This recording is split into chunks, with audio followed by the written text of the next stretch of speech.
I tell him face to face, I've said it on the show, he went too far left for me often. But it is encouraging to see that in at least 3 places I can think of, he has moved it back to the center. But he's got a long way to go if he wants to do that. Bill Maher continues to sound the alarm for Democrats, warning them to wake up before it's too late. Since their loss in last November's elections, the DNC has tried multiple times to mount a comeback. But Maher argues those attempts have been shallow and repeat the same mistakes that drove the party into opposition in the first place. In a candid interview with Stephen A. Smith, Maher directly criticized his own party for refusing to confront reality. There's plenty to unpack here, so let's dive in. Party is a ghost brand. You know what a ghost brand is? It's like Sears or, General Electric. It's still a company, Abercrombie and Fitch, but they've really fallen on hard times. Yeah. But they've been around for a long time. So there is value in, it's an asset, right? Because there are still people who know of the company, and if you could have somebody take it over, who's not sentimental about that company and, relaunch it, rebrand it, but it would have to be somebody who is unapologetic about calling them out. People have lost faith in the Democratic Party. Maher argues that the DNC has become a mere shadow of its former self, a far cry from the vibrant party that once championed the poor, the working class, and the marginalized. It used to stand for fairness, opportunity, and unity, but today, he says, it's barely recognizable. Instead of being a force that brings people together, it has turned into an ideological battlefield where extreme beliefs collide, fueled by moral posturing and virtue signaling. What makes Maher's criticism even more notable is that he isn't alone.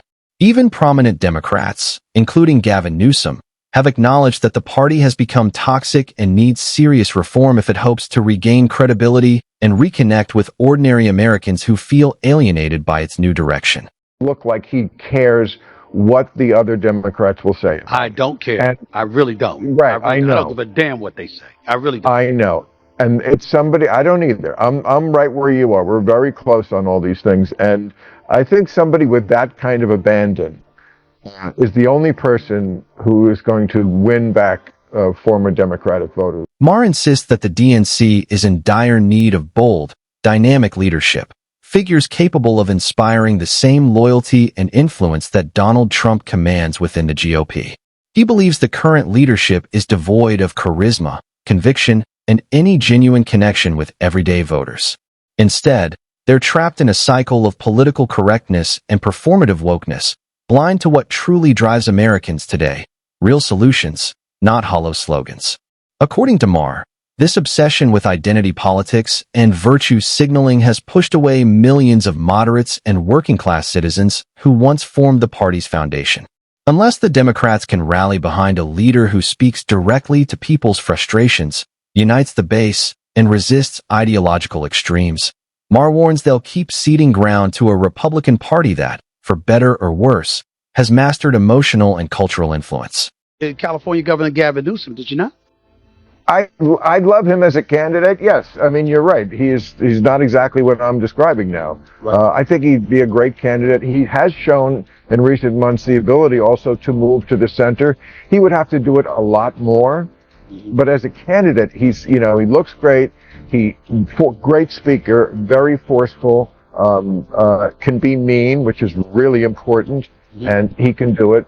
He also has the backing, or certainly should, of where the energy is in the Democratic Party, the far left, because, he's been out front on a lot of very liberal issues, which I think is great. Gay marriage here in California and stuff like that, pollution, all sorts of stuff. It's telling that Maher doesn't mention a single notable achievement by Gavin Newsom, a silence that speaks volumes.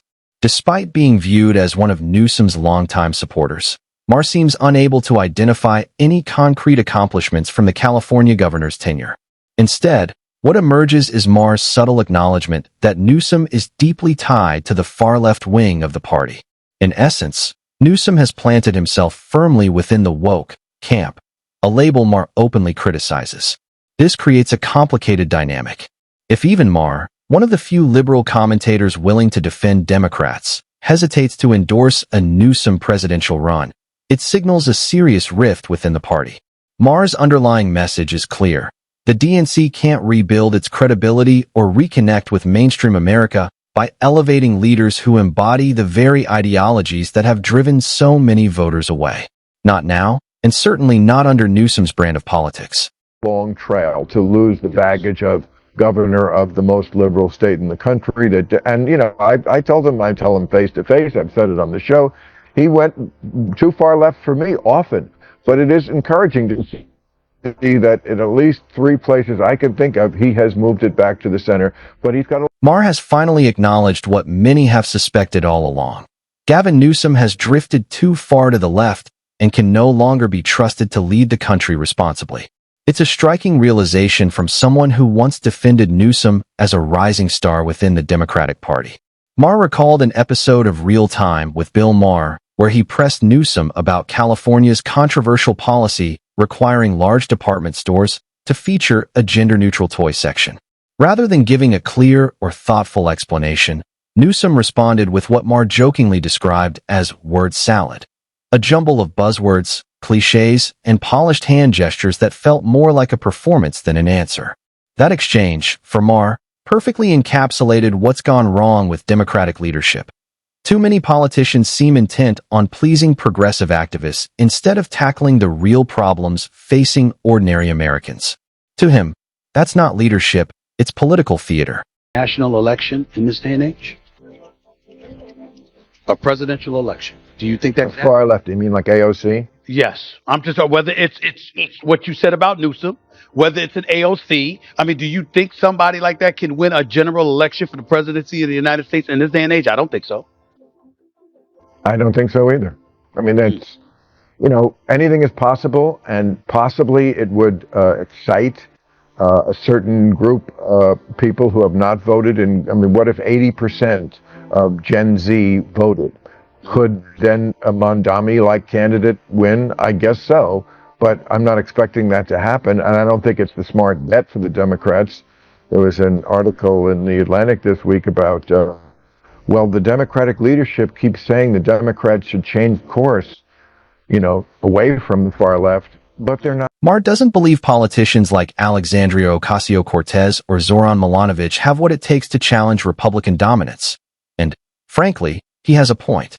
These figures continue to promote the same hyper-progressive, woke ideals that have alienated middle America and contributed to the DNC's decline.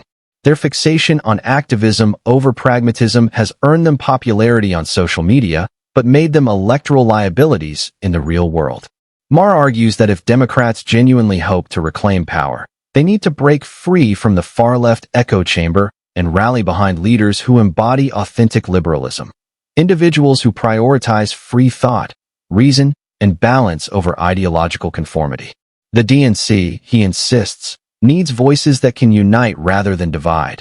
Leaders who can connect with working-class Americans instead of pandering to academic circles and activist movements.